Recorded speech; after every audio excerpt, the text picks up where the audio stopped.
Nk'ibisanzwe ni Japhet channel ni Raissa Estate. Ubonye inzu nsohotsemo ni inzu nziza cyane turi kugurisha miliyoni runaka ntavuze kugira ngo uze kugira amatsiko umenye ngo se inzu amafaranga ko bavuze nangaye. Iyi nzu yacu ifite ibyumba 4 dushima toilette 3 salo salamanje na cuisine nziza cyane nini nabwo muraza kuyibonera.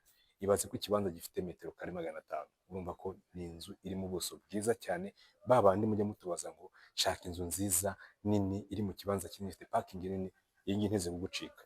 Reka mutamagizemo gato ubanze uri ubwiza bwayo asige ndaza nkubwira izindi details zayo murakoze cyane.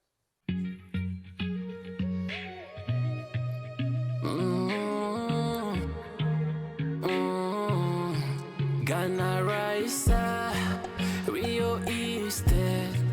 Gana Raissa, Rio Easted. Gana Raissa, Rio Easted. Gana Raissa, Rio Easted. Ibibanza byiza, amazu meza, ni muri Raissa. Rio Easted. Ibibanza byiza, amazu meza, ni muri Raissa. Rio Easted. Nitwe tuguha ikibanza cyiza ugatura neza ku giciro gito cyane. Niba ufite umutungo wifuza kugurisha, gana Raissa turagufasha. Inzu zigurishwa n'izikodeshwa n'ibibanza byiza byose turadufasha. Wifuza apartment nziza yo kubamo, gana Raissa, Rio Easted.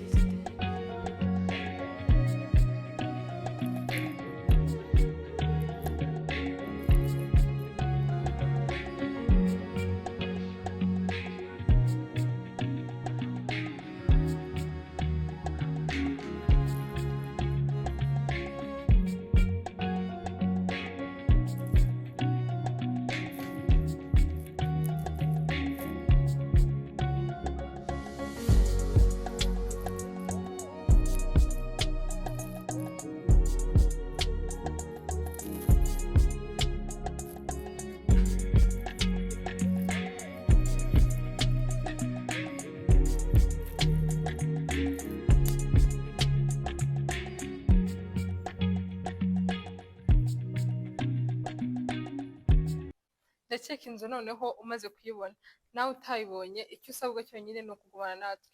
Wabonye noneho rero ko yanzu yacu iri ku muhanda, hano inyuma yacu hakaba hari n'ikiyaga cyiza cyane. Karibu rero noneho muri yanzu yacu nziza.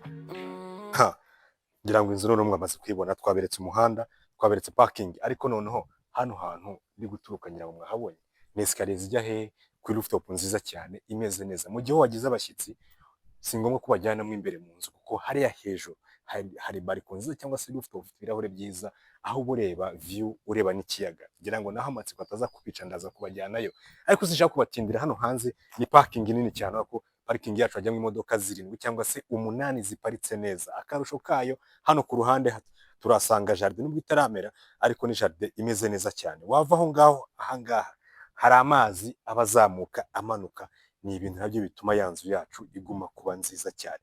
Wowe umaze kureba iyi nzu, ukareba umuhanda, ukareba parking, ukareba rooftop, uribaza inzu iri kurisha amafaranga ngayo. Noneho ya rooftop nziza twababwira, ndi kubona ibirahure twababwiraga byiza, ukabona design bakoresheje ku bikuta, ukaba uri bunabone amatara meza cyane, amakaro meza, aho rero ushobora kwicara n'umuryango cyangwa n'abashyitsi ukaba uri kureba ahantu henshi kandi hatandukanye.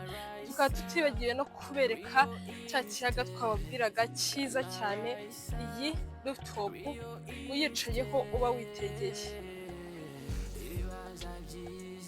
aha rero noneho akaba ariho urubonere ubwiza bwe ya salo. Hano akaba ari kuvuga ko ya salo yacu aho uri buhasange amatara meza nziza. Rero uri bunahasanga amadizayini agiye atandukanye. Uri kubona nka hano imbere yacu ukuntu hameze, uri kubona ko utamenya ko ari amakaro ubaye koko utayakozeho cyangwa ubaye utabizi. Uri kubona ko ari ibintu byiza cyane. Hirya yacu hakaba indi dizayini nayo ubona nziza itandukanye twari tumaze kubona. Uri kubona ko ari ibintu byiza, ibirahure byiza. Hano hakaba n'umuryango mwiza cyane nawo ari wo uguhera ikaze abashyitsi. Uri kubona ko hari amakaro meza. Hano rero hano hirya icyumba cyo kuri salo ukabona ko naho hafite indi dizayini yaho itandukanye n'izo tumaze gusanga kuri ya bariko ya salo yacu. Ubona ko umuntu wakoze dizayini hano ari ibintu yitondeye kandi agafatira umwanya.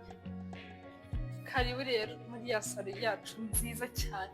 Bana yanjye reba nawe ihera ijisho, reba iyi salo.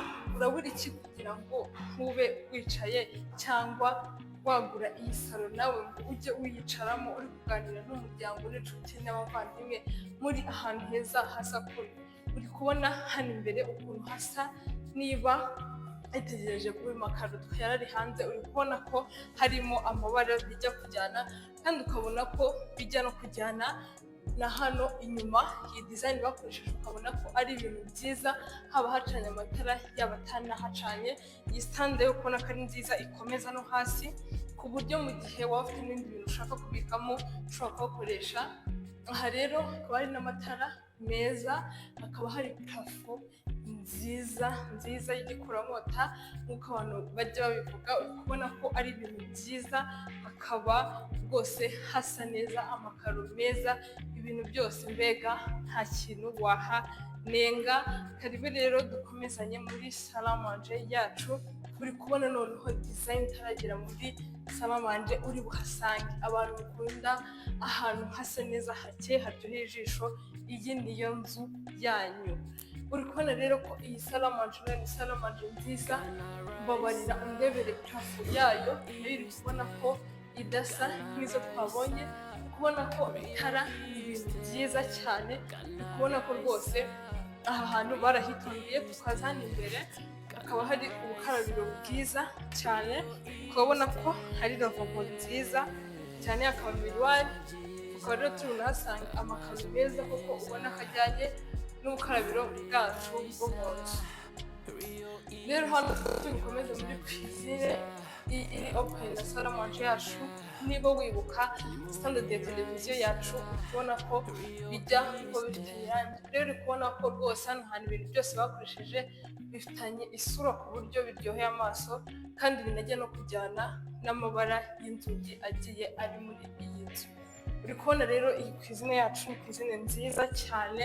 Ubona noneho igitangaje cyane nk'uko twatangiye tuyabwira, igitangaje cy'iyi cuisine wakibaza ngo ibyumba bingana gute. Reba ukuntu ingana. Igihe wagize fete mushobora kuhategurira muri abantu benshi kandi ntawubangamiye undi. Hano rero hari utubati duhagije aho gushyira kuke yawe. Ni ukubona ko ari ahantu heza aho kogereza ibyombo. Aha rero ko hari n'umwanya wa firigo uhagije kandi mwiza, utibagirwa amatara turi busange hano muri iyi cuisine wagira ngo ni muri hoteli. Uyu muryango rero wacu hano magaze ukaba usohoka uza hanze aho turi busange igikoni cyo hanze kandi cyiza. Aha rero hanze twaba turi buhasange inzu ishobora kugenerwa waba ugufasha mu rugo. Hano hanze twaba turi buhasange toilette nziza yo hanze, nayo tukaba tutibagiye n'uko hari aho kwanika imyenda ya mukiye mwaba mwafuze. Kandi rwose ibintu bya sekirite byo nabyo ni ibintu batibagiwe kuko urabona ko hari sekirite kandi ihagije. Aha rero noneho twakomezanya aho tugiye kubereka. Hano ahambere hari korodoro nziza iri kuri salo. Iyi korodoro rero ikaba irimo dushe na toilette byiza na lavabo. Ibi bikaba byakoreshwa n'uwaba waje gusura arara, agebuza rero n'umushyitsi waba waje utarara akaba byakoresha mu rwego rwo kwirinda ko ajya ahandi atashatse kagera. Iki rero kikaba ari icyumba cy'abashyitsi. cyangwa uko mwe babitegura, kiri kuri salo cyiza cyane, ubona ko ari icyumba kinini kandi cyiza gifite amatara meza, parafo bijyanye. Haribu rero muri ya koridoro nziza abantu benshi bamushaka kureba, ariho turi busange icyumba principal cyangwa icyumba cy'abantu bakuru cya ba nyir'urugo, kikaba gifite dushe na toilette, tukaba turi bunahasanga ibyumba bibiri buri busharinge dushe na toilette. Ariko rero tutaragenda reba akabati babageneye ko gushyiramo inkweto zanyu. Ndatekereza ko nta muryango cyangwa umuntu uwo ari we wese waba hano ngo abure aho gushyira inkweto, kubona ko ahagije koko. Aha rero kikaba ari cya cyumba kimwe mu byo twababwiye, ubona ko ari icyumba cyiza kinini, ukaba ubona ko rwose gihagije, ukabona ko kandi n'amakaro yacyo ari meza. Kiriya ni icyumba kindi cya kabiri, urabona ko nacyo ari icyumba cyiza kinini gifite parafo nziza n'amarangi meza. Aha rero tukaba tugiye kuhasanga dushe na toilette ikoreshwa na bya byumba bibiri tumaze kubereka, bikaba ari nini kandi yisanzuye rwose. Rero ngikingura imiryango bishatse kuvuga ko twageze muri cya cyumba cy'abantu bakuru. Iyi koridori akaba ari koridori y'abantu bakuru. Aha rero umwihariko wawe uri kubona ko umuntu ugufasha mu rugo ashobora kuba yaza akagera hano muri toilette kuba yakorera amasuku muri dushe, kandi atari ngombwa ko agera mu cyumba, kuko nawe murabona ko nubwo muri kuhabona mutaramenya aho icyumba kiri cyangwa mutaragera mu cyumba. Aha rero noneho tukaba twageze muri cya cyumba cy'abantu bakuru. Aha rero tukaba tugiye kuhasanga urwambariro rwiza cyane, uri kubona ko niba wibuka amabara ya ka kabati k'inkweto, uri kubona ko bijyanye. Ikintu iyi nzu yihariye ni uko ifite ukuntu yajyanishije ibintu byayo, kandi ukabona ko ari ibintu byiza kuri mwe muri kubireba, natwe tuhababereye. Uri kubona rero noneho cya cyumba cyacu, iri ni ijoro rito, uri kubona ko amarangi ahari, kubona ukuntu atuje, ukumva ukuntu icyumba ari kinini, ukubona ukuntu aya marangi ajyanye n'urumuri rukeya, bya bindi nyine bitabangamira umuntu waba uryamye. Akarusho rero ka cya cyumba cyacu, uri kubona ko ndi gusohoka njya kuri balcon ya cya cyumba cyacu cy'abantu bakuru. Uri kubona ko iyi balcon ni nziza, ni ngari, kuko ushobora gushyiraho intebe ukaba wakwisohokera ukicariraho, atari ngombwa ko abantu bakubona, kandi ukaba wabona nuko uhita uzamuka ujya kuri rooftop, atari ngombwa ko unyura kuri salo. Hakaba hari n'ibirahure byiza by'umweru bitagaragara, ku buryo n'umuntu nawe iyo kuri salo haba hicaye abandi bantu batakubona. Tukaba rero dukomeje kubashimira mwe twabanye uyu munsi. Rero tukaba iyi nzu twaberekaga ikaba igizwe na salon na cuisine, ikaba ifite ibyumba 4, dushe na toilette 3. Iyi nzu rero ikaba ifite na rooftop yayo nziza na parking. Inzu ikaba iri kugurishwa $180,000 yonyine hano Kicukiro Kanombe. Rero niba ufite amafaranga yawe wanyaruka ukaza ukirebera iyi nzu. Murakoze.